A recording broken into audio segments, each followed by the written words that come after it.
नों मा मायथाइयाव जोनोम जादोंमोन? नों मा मायथाइयाव जोनोम जादोंमोन?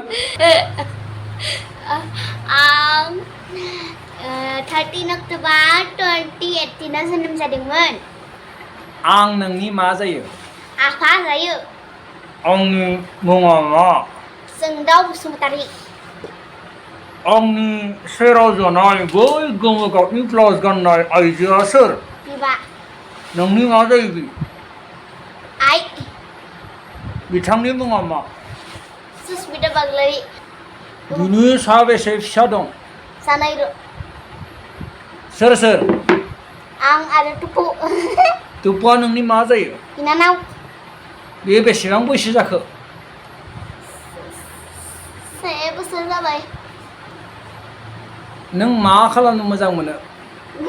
गेलेनो, फरायनो, लिरनो, बायदि बायदि खालामनो। नोंनि गामिनि मुङा मा? नोंनि गामिया मा जिल्लानि सिङाव गोग्लैयो?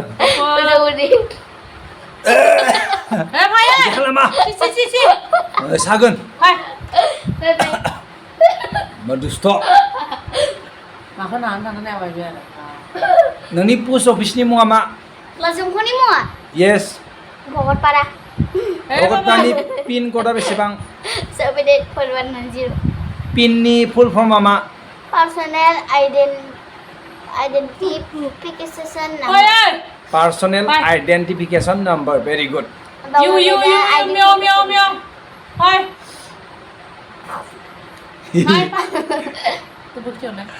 आरोबो आया नोंनि रायजोनि मुङा मा? आसाम। बिटिसिनि गाहाय मावफुं सोद्रोमाया सोर? हाग्रामा महिलारि। बिटिसिआव गं बेसेबां जिल्ला दं? गंबा। नोंनि बिटिसिनि फुल फर्मखौ बुंनो हागोन ना? हागोन। दे बुंलाय। Bodoland territorial council.